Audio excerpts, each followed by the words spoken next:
Would like to call upon Mr. Matthew now to come on stage. Yep. Okay. All right. I didn't know if they made this in my size, but I was just headed upside down. Anyway, Rhonda was actually covering for me. He apologized, but it was my fault. Does anybody wait to the last moment, the last irresponsible moment to do things? Anyway, that wasn't his fault. It was mine. Okay. Well, welcome. Thanks for coming today. It's a pleasure to be here again, to see all of you, and a real honor to be giving this talk. So I hope not to offend too many of you. I'm just a warning at the outset. I may offend you, but hopefully I will make amends afterwards. So, okay. So first, thank you for coming. Thank you to our sponsors. Obviously, without them, we wouldn't be here, and so I just want to thank them. Right. So a simple three-part talk today. Basically, as I mentioned earlier, some of us have been doing this for a while. The Agile Manifesto came out in 2001. It's 2025. Where have we been? And where are we? Just kind of assessing the landscape. Boris talked about, some of the things we're dealing with from the past, looking to the future. I'll talk about some of that. My personal explanations, your mileage may vary, as they say. So anyway, again, I want to really create the space for a conversation too. This is just one person's opinion, and so take it with a grain of salt. But I do want to understand how, your experiences, etc. And then I'll propose what I'm calling a post-agile or post-framework toolkit for us. So I may be bashing on frameworks. That's not my real intention. It's really to help us kind of be challenged and think a little differently. I'll say at the outset, frameworks are not evil, okay?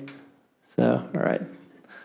It's a nice podium I can hide behind here, so if you throw anything, I'll be fine. Okay, all right, well, let's get started. So, where have we been? And I was talking to someone earlier today. How long have I been doing this? I was like, 20 years. 25 years? Anyway, I'm feeling old. Okay, so this is a great quote. Eric Hofer was not an Agilist, as far as I know. He wrote some really interesting books, has some really interesting quotes. And I like this one. I think it speaks as a kind of umbrella statement about where we've been. Every great cause, we might think of Agile as a cause. Boris talked about how it was really a call to action for us to work in a different way. To be more humane in how we worked. And so it began as a movement, and it becomes a business, and then eventually degenerates into a racket. Some strong words, and again, I'll hide behind the podium in a minute. All right, so you probably recognize this picture. This is back a long time ago when everybody was wearing plaid shirts, apparently. That was the thing. Anyway, so when the Agile Manifesto signers were kind of coming together to think about what is this thing we want to be moving us toward, this movement. And I don't even think they were thinking about a movement, but basically just proposing some new ways of working to people. So it's a conversational method, conversational way of working. Sounds good. I think it was Jim Highsmith, proposed the idea of adaptive. And again, I think we'll hear about some adaptive things later today, Fareeze, I think maybe. So good, interesting word. Lightweight, right, as opposed to heavyweight. Waterfall methods. Good word. Just the essentials. Let's strip it down. Just the only things that matter. The very basic, the essentials. Nice. And of course, lean. Lean at that point was largely understood as physical manufacturing. It wasn't necessarily applied to knowledge work at that point. At least in terms of how software development was thinking about it. But lean, let's work in a lean way. That sounds good. And of course, the word that they came up with, because I think there were some proprietary things with adaptive and some other reasons. But agile, a perfectly good word. I don't know what the word is in German. Maybe the same. Yeah, okay. It's a good word. Right, okay, so it becomes a business. Okay, so this is where I'm going to kind of give you capital C coaching. I've had that title in my resume, my CV, Maybe some of you have. Capital C coaching. That wasn't a thing when I went to university. It became a thing because of Agile. All right? There's a lot of good work to be done. And again, just because it's a business doesn't mean it's bad. Business is not bad. It can be helpful. Scrum, big business training. I started doing training maybe 15 years ago. People were interested. People are interested now in training. Agile transformations. We need some of this. We need a big transformation. It's not just for the teams. It's the whole thing. Conferences, right? Some conferences are the Agile Alliance. I've been to the Agile Alliance before. Maybe some of you have. It's a business. It's a thing, right? Kanban. You can get certifications, and of course Jira tools. Tools are a business, right? Okay. Now here's where I'm going to just kind of crouch behind here. Okay. All right, agility health. Okay. Big consultants. Okay, so some of this, so actually I think all of it. I stand before you not as someone who's better than everyone else. I have been part of this.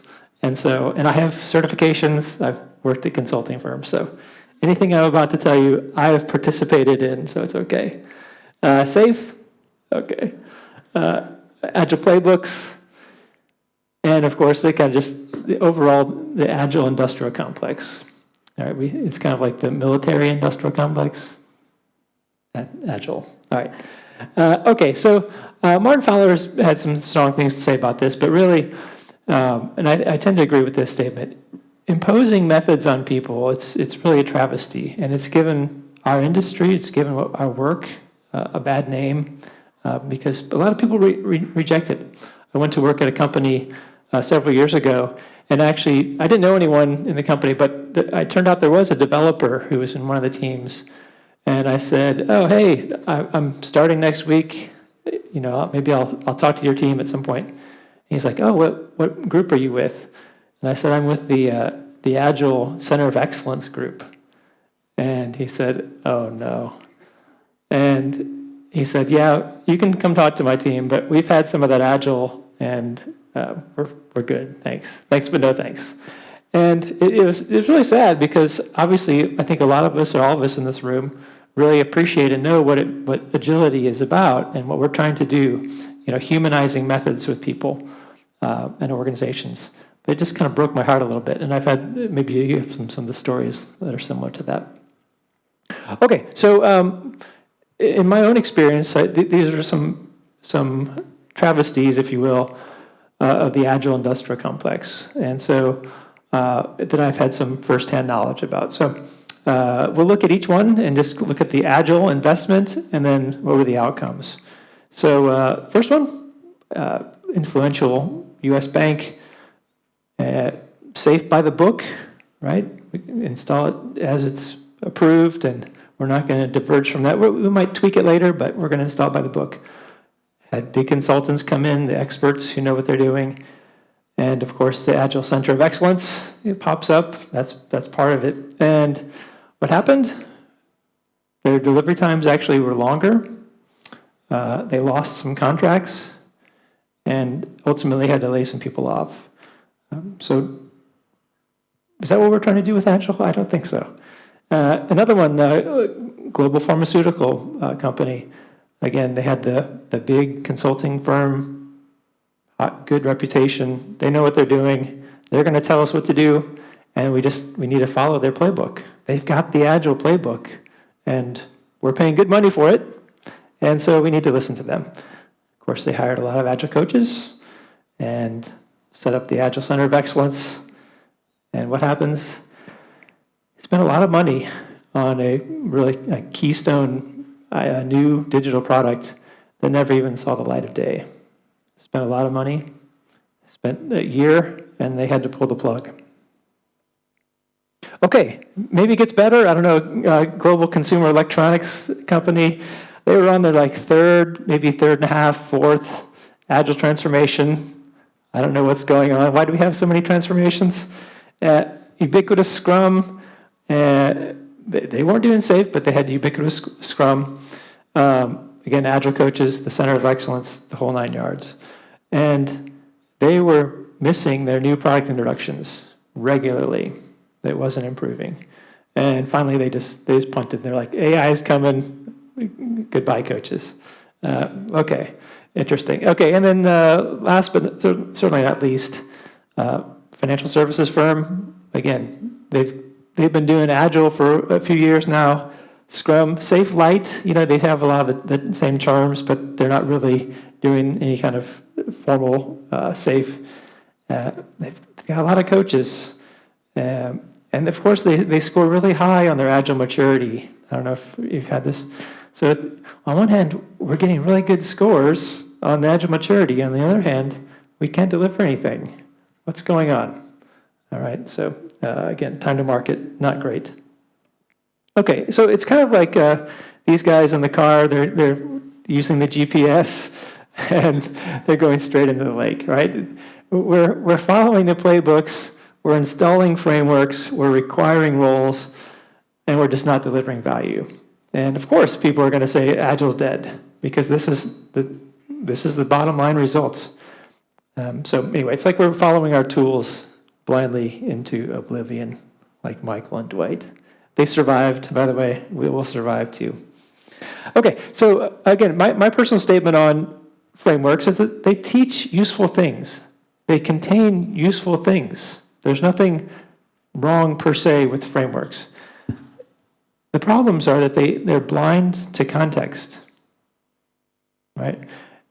They're ignorant of how people change, and they really kind of lure us into ceding control to them. They're like Michael and Dwight driving the car. You know that you're not going in the right direction. You know this is not really, but it's telling me, how could it be wrong? And so we cede control to our frameworks. Okay, so this is just a selective history. I don't know, maybe there's some things you'd add to it, some things you would subtract. But I say recent history because the idea of agility has been happening for a long time, and it actually owes its roots to things even beyond the 1986 publication of the new product game.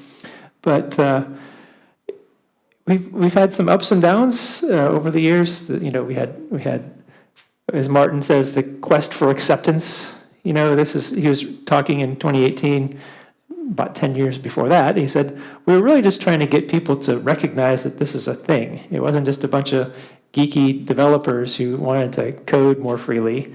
It was actually something that could be really impactful and really is the future for how we need to be working in complex environments. So over time, gained a lot of credibility, gained a lot of acceptance. Probably, when you're on the cover of Harvard Business Review, you've probably made it. You've gotten your acceptance. And then, of course, 2020s, and obviously a lot of things are changing in the world, but this is where we start hearing about layoffs and big companies. Capital One was actually pretty well known. I'd been to a couple of conferences where there people were talking about their successes, and then all of a sudden you've got people looking for jobs who are Capital One people, and that kind of replicated itself across multiple places. Okay, so that brings us to today. Yay, we're excited. Okay, if you're like me, you maybe have some mixed feelings about where we're going with Agile. What does it mean? And so, anyway. Okay, and of course, we continue. It's almost like we just need to have frameworks. We need to have something to latch onto. And so, the product model became a thing a few years ago, right? Boris, he didn't, maybe didn't have anything good for breakfast. I don't know. The product model's become a thing. Let's sell that. Let's instantiate the product model. OKRs also big. Anybody doing OKRs? Okay, they've been around a long time. It's like, hey, let's dust this off and let's impose these things on people. Everybody's doing OKRs now. Okay, fine. Maturity assessments. How agile are you? Let me sell you something.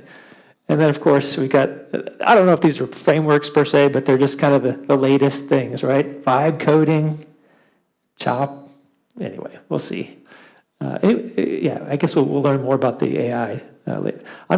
We have plenty of great speakers talking about AI today, so that's like the last thing you'll hear from me about AI. Okay, so is Agile dead? I asked that earlier. All right. I was out to lunch with a friend who actually he's a leader and he's a board member of the Agile Alliance. So big guy, he knows what he's talking about. And I was just kind of shaking my head about Agile, the state of Agile. We hadn't caught up in a while. And I said, man, what's it like to be on the board of the Agile Alliance? And he's like, well, Agile has won. I was like, what are you talking about? What did Agile, some of those experiences I talked about, like, Agile has not won anything. It's like, it's failed. We're like, no, they're firing all the Agile people. We're like, we're good. We had enough Agile. My friend says, please don't talk to us. That's not good. So another perspective, all right? Agile has morphed. Maybe it's just, we're doing Agile, but it's had its day. Maybe we're just moving on to the next thing, AI. Maybe, or we just want to think about different things now. We've had enough of Agile. It's won in some places, it's failed in some places, but it's just morphed. And then the Shakespeare, Agile by any other name would smell sweet. Companies are doing Agile, they just don't call it Agile, right? People are delivering product, people are shipping stuff, people are validating, like time to market is increased or improved for many companies, product companies. They just don't call it Agile. They don't do the things we talk about in our frameworks. Okay, maybe that's an explanation. Or maybe this is the wrong question because AI is taking over the whole world and it doesn't matter. We're going to lose our jobs, right? Okay, so it doesn't matter. I don't think that's my response. Maybe there's a little bit of each of these things. Okay, so let me kind of give you my perspective on why we're here, why we have these points of view. Simply, agility is difficult. As Fred Brooks once said, there's no silver bullet. There's still no silver bullet. A lot of times we want easy ways to get results. And especially when we come up with organizations especially large legacy organizations who have been trying to do things, we just want an easy way to do it. We don't want to put in the work. Sometimes it has to do with leadership and leadership culture. So it's a little bit like generative AI today. It's like, it's a shortcut. It is a shortcut for lots of things, AI anyway, but there's really no shortcut to agility. Okay, it requires discipline, especially attention to engineering practices and organizational leadership. All right, most of the organizations don't want to face that. Okay, this is maybe controversial in some ways, but maybe you've experienced it. It's really the things that happen. We come in as agilists, people wanting to help people work in a different way, and we're a bit naive. We're naive to what's actually happening in the culture, and I'll show you what I mean by that. I think Boris talked about this just a bit ago, but helping people focus on the individual's interactions over processes and tools. Martin Fowler talked about, he said, when we were first talking about the Agile Manifesto, we laid out the 4 value statements, and we didn't really care too much about the order, but they did have a point of view on this one, on the first one. And when we come into an organization, I think we assume that this is the case, that people are valued, that we want to help people. And so in a very simple way, this is long ago, this is decades ago, the research about theory X and theory Y views of management. Has anybody heard this? Uncovered it? Yeah. So this is a nice, helpful drawing for me. Anyway, I'm a simple guy. This idea of X. Theory X is really, it has the point of view that humans, people are not trustworthy. They need to be forced into working.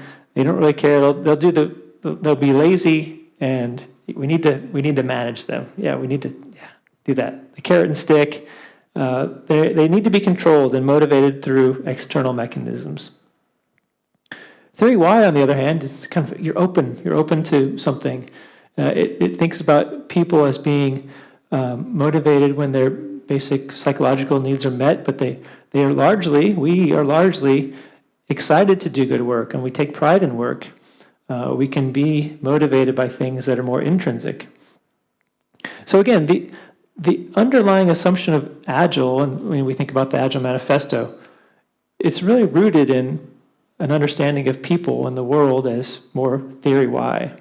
And so we run up against a conflict sometimes when we have an organizational culture that's more based in theory X. So we kind of take a very naive approach to thinking about organizational culture, organizational change. It's really, we're going to have great outcomes if we just introduce some practices. Right? Just sprinkle some practices, and that's good. And again, I use the idea of a grape trellis here. The trellis is actually, we can think of that as a framework. Right? It helps the grapes, the grapevines to grow in the proper way. Again, this can be helpful. Okay? But it requires something more fundamental. And we need to realize that we need to pay attention to what's below the soil, or in the soil, right? Those things are going to matter more. And so this, working out this mantra, if you will, this Kanban community came up with this, I think, but it's not unique to them, that outcomes follow practices, follow culture, which follows values. And values really rooted in the beliefs of people. Right? And again, Boris mentioned, culture eats everything for breakfast. AI, strategy, you name it. And it's really true, and I think that's my experience. We come in and we sprinkle practices on things with the hope that that's going to change. And sometimes it does, but only when we think about the culture being able to handle it based on the underlying values and beliefs, right? So, for example, if when I'm working, if I want to pair with someone, right? Pairing comes, it's a very good Agile practice. If I'm rewarded for the number of stories or story points that I do, and if I pair with someone, I'm getting half the points. Maybe my bonus is based on my performance, and what I'm rewarded on is, as much as I like the idea of pairing, and you might say, and I might agree with you, pairing is a good practice, or ensemble work, mob programming, whatever you want to call it. It's a good practice. Or just even helping each other and not even getting credit for it, but spending time helping a teammate. But if at the end of the day I'm getting my bonus on something that's based on what I'm counted for, that's going to speak more loudly into my ear. So, what is the structure that's coming out of the beliefs, right? So, think about things like the bonus system, goals, rewards, punishments. How easy is it for you to say, I don't know? Will you be punished for that? Will you be rewarded for that? Amy Edmondson wrote the book about basically psychological safety, the fearless organization. And she talks about one person in her interviews, says she wants to become known as a not knower, right? So being able to say, I don't know, but let's find out, let's work together. That's not often easy to do in organizations. Okay. Right. So again, thinking about what are the beliefs of the people when you're invited to come into an Agile transformation, help a team, coach people, it's helpful to just, on one hand, we can just say, I'm going to teach practices. Right? I'm guessing most of the people here are good trainers, coaches, leaders. You're good at teaching people practices. Okay, good. But your work is doomed to fail if it's predicated on something that's not aligned with the values that require that, right? And so asking questions, and again, you can do this in a way that doesn't kind of bring out social agreeability issues, right? So do you think it's good to collaborate with people? Of course, right? But when you ask a question like, how do you reward pairing? Or what's your belief about pairing? Or what's your belief about whether people should be busy and fully utilized? Right? Those are questions that maybe would show a clearer answer. So let's take, apologies for the bad PowerPoint work here on my part. But if we think about, again, theory X and theory Y, so if we believe that people are lazy and stupid and really need to be helped, controlled, then the value that's going to come out of that is that we don't want to let them decide, right?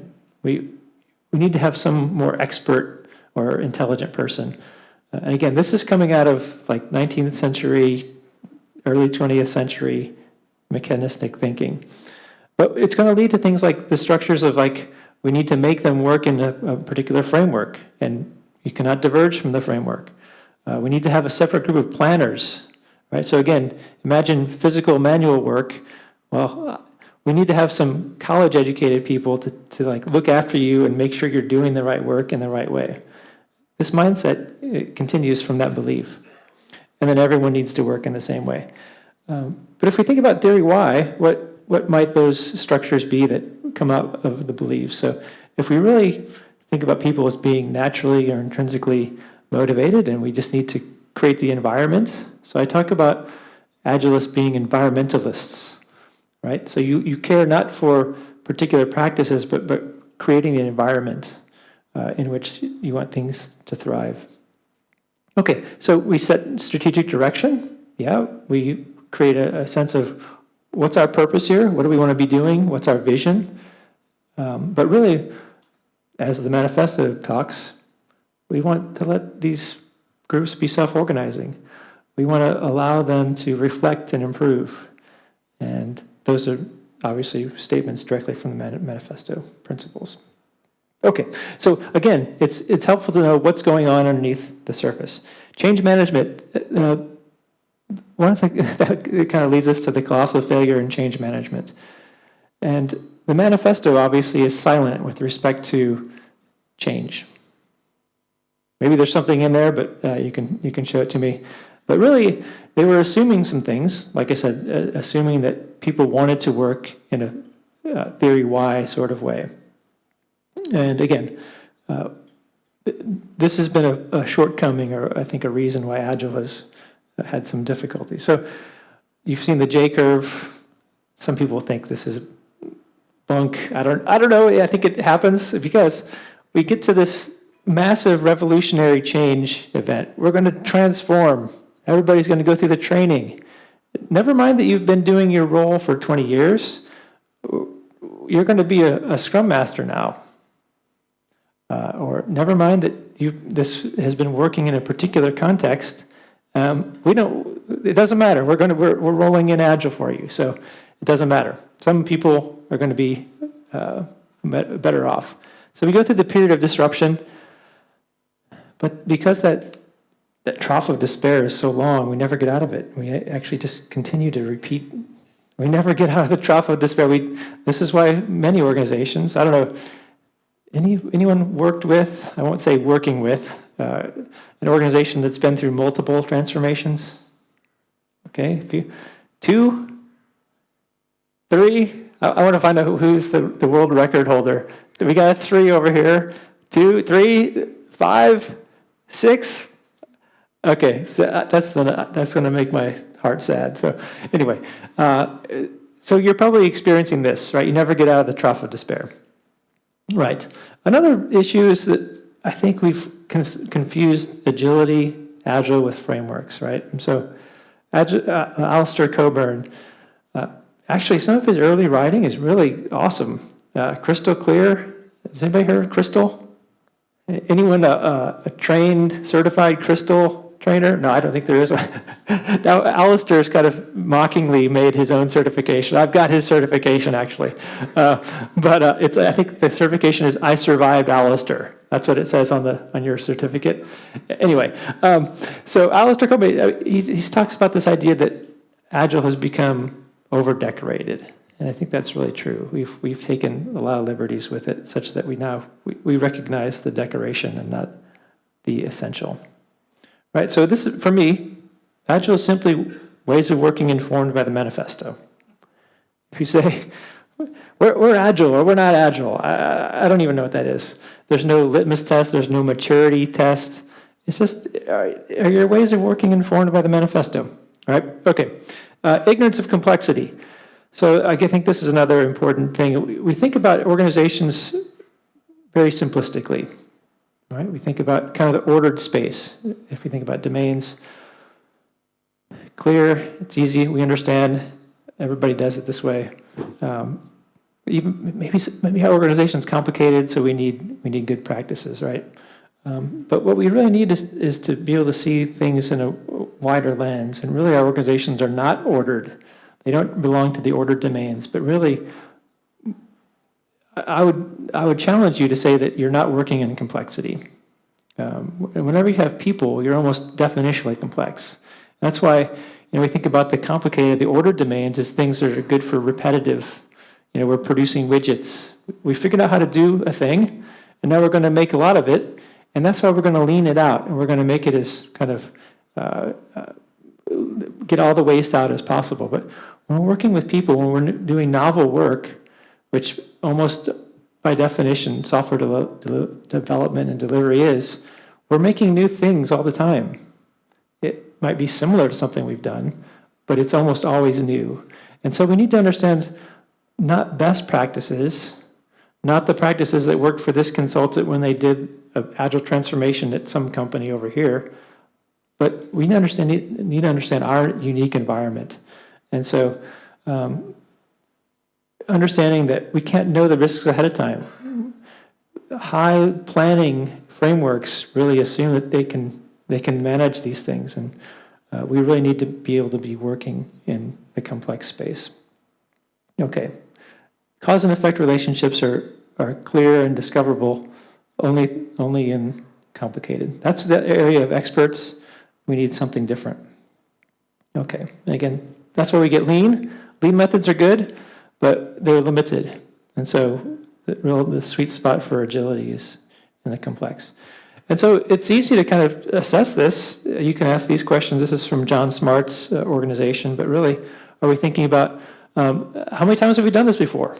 Is it again, the idea of like repeated work, lift and shift, and we've got it? Sometimes that's the case. And again, Agile maybe isn't for you in that environment. But some other things that, is our work linear? Is it not? Etc. Okay, so again, choose for yourself and figure out where you're working. Okay, and this is again for technical practices. The idea that Agile is evolutionary, and I love how Martin talks about it. If you're doing it the same way a year from now, it's probably you're not doing it. And so that's maybe if you're looking for an Agile test, maybe that's it. Okay, so where does that leave us? And you can keep me honest on the time. Someone just point out where we need to speed up. Does it mean we need to kind of abandon ship and swim into change management? I know some friends who've done that. I've considered what that means. Learning and development. Maybe there's a L&D part of the organization that we need to find safety in. Product management. You got the product operating model. Let's go. We're all going to become product managers. Okay. Delivery leadership. All good things.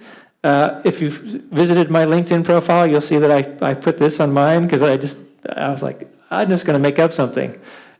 What is that? That's not a thing. I'll tell you right now, it's not a thing. Organizational refactoring. But that's kind of what I think I do. Okay, so the final part 3. So we'll go back to Hoffer. In times of change, learners inherit the earth, while the learned find themselves beautifully equipped to deal with a world that no longer exists. So maybe that's the challenge for us here. Is, maybe we have expertise and we've been doing Agile for a while. We know all the good Agile stuff. Are we the learned? And what does it mean for us to be learners? What does it mean to be stepping out? Obviously, talking about AI today a lot, but what does it mean even just to think about what we're doing even beyond AI? Okay. Something more contemporary, Alan Shalloway talks about, he's kind of making a market prediction. There's going to be less demand for people trying to get their people to follow a framework better. And really, like figuring out, Scrum, Kanban, whatever method, whatever scaling thing, that's of small importance. It's kind of like arguing whether a story is a 1 or a 2, right? If in the grand scheme of things, it doesn't matter. We really need to think about getting at other skills. So here's what I propose to you today.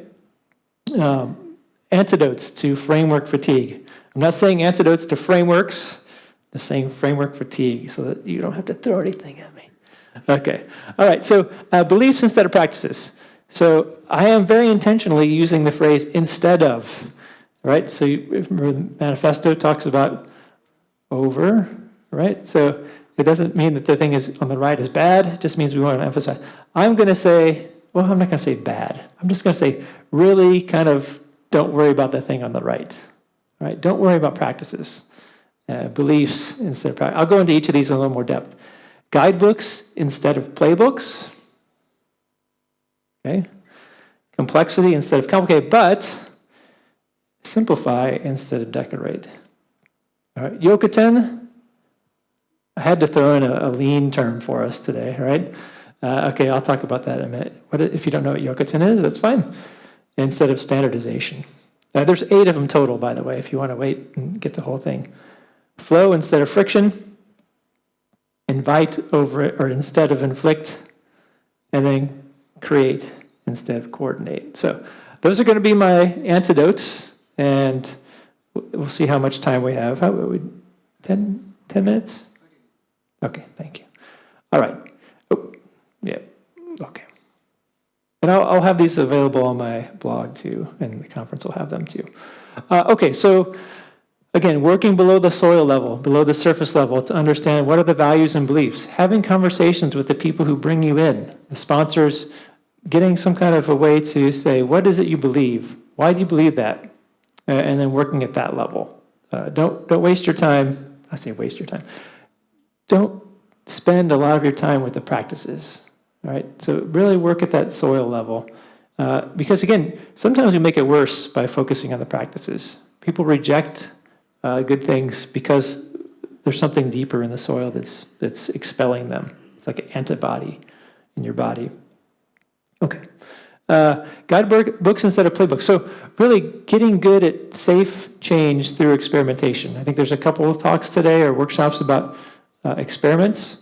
And really, we need to experiment our way through improving things. So instead of saying, I'm an expert, I know what this is, I know how to do this, we need to say, I don't know. I have some ways to guide us through this, but ultimately I don't know what's behind the door. And so I have some principles, I have some ways of working that are going to help us, but we don't know what the path ahead is. And anyone who claims that they do is probably not qualified to be your guide. All right, so again, the complexity instead of complicated. So there's plenty of things that help us manage in the complicated space, but we want to think about working here, right? So I like these quotes here from a couple of Daves. Dave Snowden, known for the Cynefin way of thinking about things. We want to be able to make decisions in situations of high uncertainty. First, we have to acknowledge we're working in uncertainty, but that means allowing ideas that are not useful to fail in small, contained, and tolerable ways. When you start with like a PI plan or a big room plan, you're making a plan when you know the least amount of information. And yet, so many of our organizational metrics, organizational rewards are based on how well are we doing according to the plan. Would you be able to be promoted or rewarded or even just said, good job, if you said, we're not going to do half the things that we planned in our quarterly planning? Because we tried a couple of things, we're kicking them out, but one thing we did try actually helped us make that metric or move the needle on something. We need to be rewarded for actually doing the outcomes. I'll talk about that in a minute. Simplify instead of decorate. So on the one hand, we need to understand complexity and not reduce it, pretend that we're working in a complicated environment.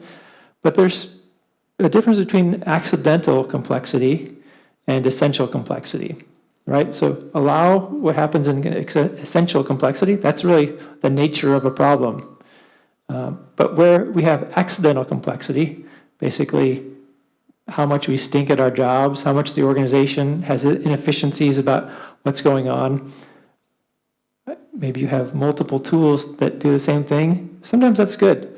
You need to allow people to have that, but where there's multiple ways of doing things that don't make sense, we need to simplify. Are we introducing practices just for the sake of introducing practices? So this idea of shrink to fit practices, maybe just don't introduce the practice in the first place. So start simply. Right? So Einstein is credited with this quote. I don't know, I think it's somewhat in doubt whether he is actually quoted somewhere or whether he told someone something like this. But anyway, the point is important still. All right, so everything should be as simple as it can be, but not simpler. That's a really nice way to think about the difference between essential complexity and accidental complexity. Right, so again, back to Alistair's thinking. You know, he has this concept of kokoru, basically kind of just coming back to understanding and mastering the basics. I think most organizations that I've worked with who are doing transfer, they don't even know the basics. And I'm not saying the basics meaning like compliance to practices. I'm just talking about how do we work in such a way that's humane? How do we have psychological safety? Those are the basics. How do we manage our work in progress? Okay. Yokoten. Okay, so this is the idea of sharing across. All right, so the idea that we have standards. Anyone have to deal with? We have to do things all this way, right? So usually the answer I hear is we need to standardize on things like sprints or points or whatever, so that we can compare apples to apples, right? And yet at the same time we're told, don't worry, we're not going to compare teams, right? So it's like, I don't get this. These two things are not making sense. Cognitive dissonance is happening, right? So I like this model from Jason Yip. So we have some framework, we have maybe some practice, and we say, right, let's go. We love this. And we have people, on one hand, reinventing the wheel. We're doing the same things. But then we realize that, well, this isn't going to work because we're in a totally different context. So don't impose this on us, please. Okay. All right, so the idea of Yokoten then is bridging. It's not copy pasting. It's not saying, right, we found the one best practice. So hopefully, I want everyone in here to leave today saying we don't have best practices. We have good practices in context. All right, we want to focus on emergent practices. So making the space to share those things across the organization, like giving the organization power to listen to itself, essentially. Making spaces for sharing. I worked at a company, we had a monthly experiments fair. So we would all get together for lunch, we'd have pizza, and then various people and teams would just take 10 minutes to share, this is what we did. We tried this, our hypothesis was validated or invalidated, I'm not going to say failed. But basically it was a way for people to learn what was going on in the company and then take in and try things. So there were a couple of things that I proposed. I remember a long time ago working on blocker clustering, the concept of the practice of blocker clustering. We did an experiment with a team and proposed it. We shared it at the forum, and a couple of teams were like, hey, we want to try that too. And so we did it. And so, again, you have this natural flow of sharing practices without imposing things on people. Okay, flow instead of friction. So much of what we do, it really just creates friction for people. And so stepping back and saying, what is the effect that we're having by doing this practice, introducing this way of working? Is it making people's lives easier? Is it making it harder? One of the things that we've seen is, like, again, this is from the newish book, Flow Engineering, confusion, waste, and friction really cause failures. And so this idea of thinking about how do we understand what's happening? So I would say almost every organization I've worked in has too much work in progress, right? If you were just to limit and manage work in progress at the highest organizational level, you probably would get the benefits that most Agile stuff is trying to get you to do. It's kind of that simple in a way.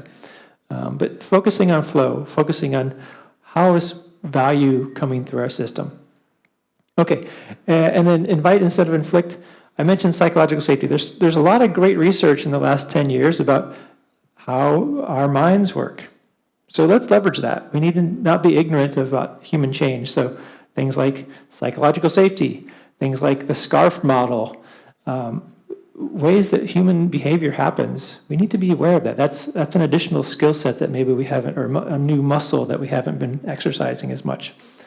Again, this is going to make our jobs much easier when we think about introducing practices. And then finally, create instead of coordinate. So much of our time doing Agile is doing Agile. Coordinating, moving things around, having these meetings, having the pre-planning or the pre-planning meeting for the planning meeting. I don't know how many things we do, right? We need to focus on creation, and particularly creation of value. Just focus on that and spend less time coordinating. That's where we get the Agile industrial complex. All right, so to summarize, here's what we want to be doing, or at least what I'm proposing to you as antidotes to framework fatigue. All right, so I think we maybe have 1 minute for a question or two, but otherwise, thank you for your time. I'm looking forward to the rest of the conference with you.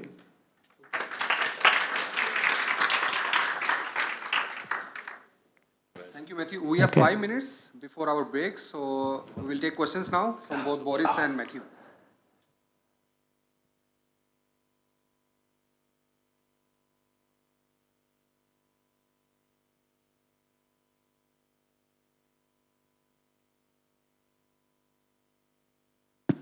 Okay.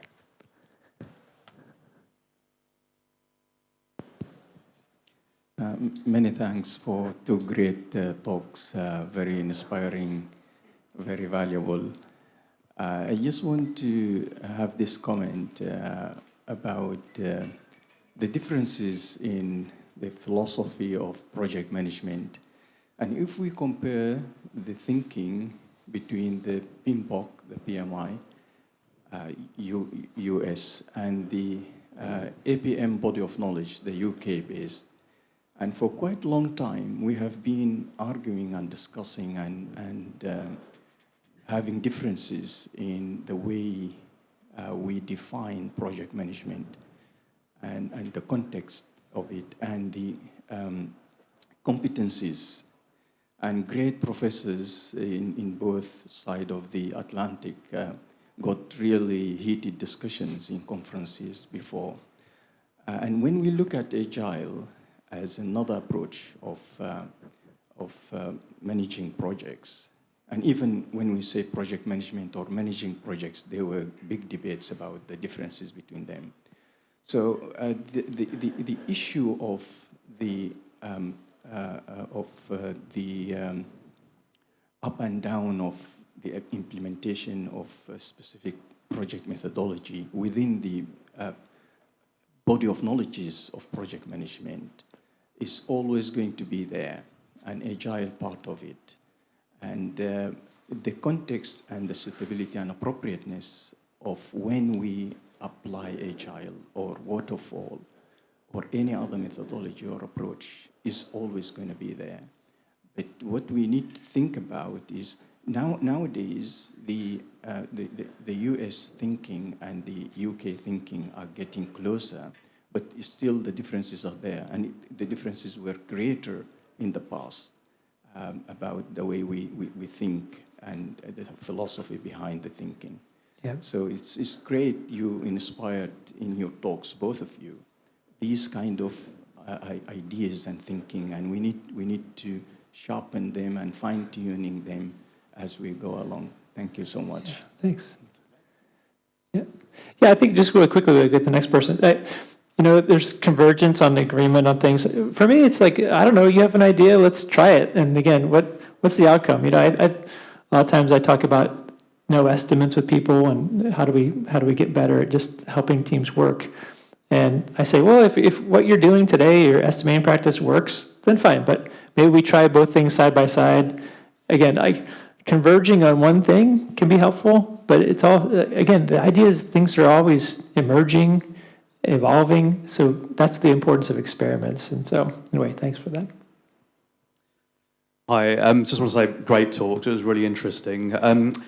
So I've heard the term, and I think one of you mentioned it, I think it was you, Boris, the term that Agile is dead. We've all heard that for quite a while now. Do you think Agile is going to have a rejuvenation and more importance focused on being Agile, with the growth of AI, the advent of AI? I feel like businesses need to be more agile, the ability to actually say, no, let's do it that way, let's adopt this AI, et cetera, because it's just such a huge deal. I feel like the world's going to need to navigate AI even more efficiently than before. So like the hierarchical system, waterfall, just isn't very compatible with the speed of AI. So in my opinion, I think it's even more important to be agile than ever. I just want to know what your thoughts are on that. Matt made a great point. He said it's about beliefs and not practices. And the problem is, and even if he's completely right, people don't know how to embody these beliefs.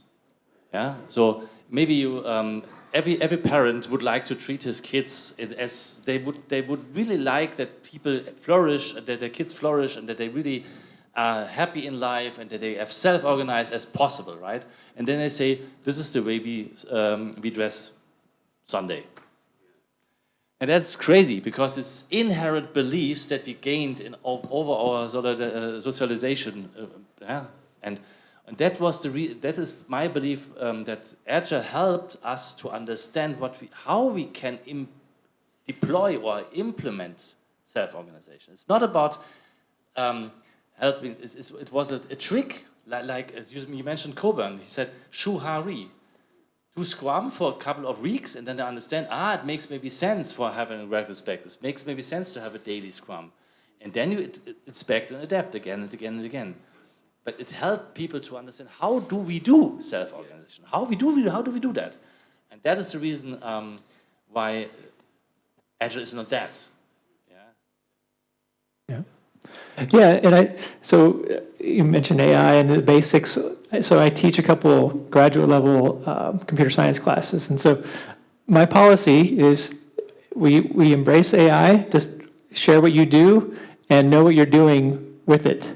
So occasionally we'll have students, they'll just gen AI their code and they'll slam it in the repo, and we do like a mob programming in class, and we'll come to their code and like, what is this? Well, I don't know.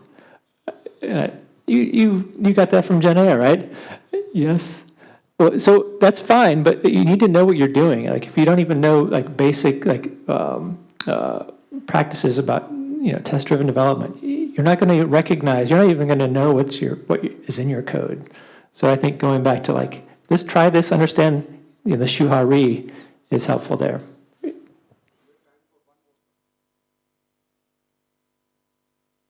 Actually, well, thanks very much. I come from a very academic, after many years in industry, so I have questions for the first and then for the second. For the first one, presentation about AI, how do you agree with this opinion that I embrace very much, that AI can actually enhance the capabilities of students in the learning? For example, I tell my students, go to AI, get solutions, but you will not get credit for that. You will get credit on when you show me how you can beat the computer. And the outcome is better quality of students.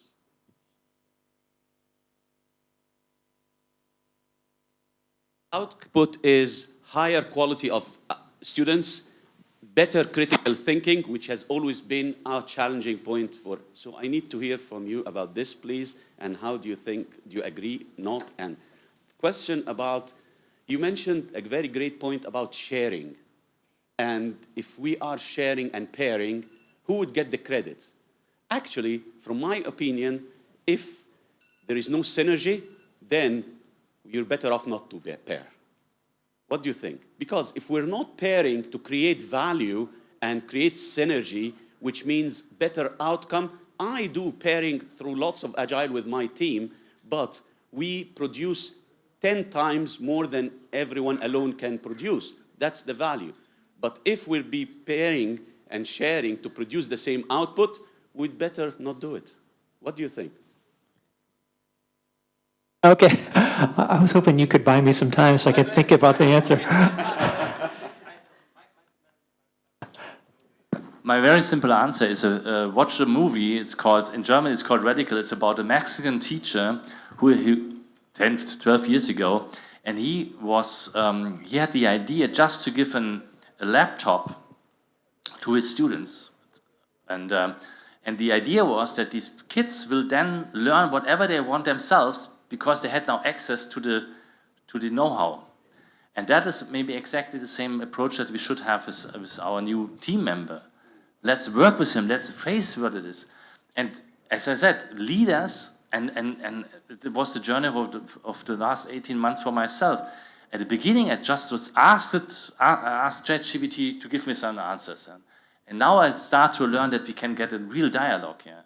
And that is it's a way to go, but that is something we need to learn again. Yeah? So I like your side, we need to be learners again, not someone who learned something. Yeah. Thanks, Boris. You bought me some time. Good answer, too. Yeah, I think, again, it's an empirical approach. You know, like the assumption is that pairing or working together, mobbing, ensemble working can generate better results. So what do we expect, kind of like a hypothesis? If we do this, what do we expect will be the outcome? You mentioned synergy. What is synergy? How do we define that, right? Better outcomes from what we deliver. Maybe even people outcomes. One of the things that I've been helping people do over the last few years is understand what's the engagement level of your team. What's safety? You know, maybe there's not safety. Maybe if you force me to pair with you, I'm not going to feel safe, right? Or maybe I don't enjoy work as much. It's going to be variable. So I think understanding what's the outcome we're seeking, and then just measuring it. And again, feeling okay to discard things. I think that's human. We have a bias toward, and like loss aversion is a thing, right? And so when we have all these practices, we don't want to discard them. Anyway. Just one last comment. Because you mentioned that it's about getting more outcome. And the funny thing is, my observation, I don't know if it's true for everybody, my observation is typical work is not measured in outcome. So we just work, and then we introduce agile ways or new ways, and then suddenly we say, now it needs to has to have a better outcome. But we didn't measure it before. Most organizations only start measuring when they start doing this transformation. Mm-hmm. That's so crazy, yeah? And that's fun, yeah. So, but why not then starting and being obvious about that we really want to have more outcome and more not only outcome in terms of pieces, but also have more value created.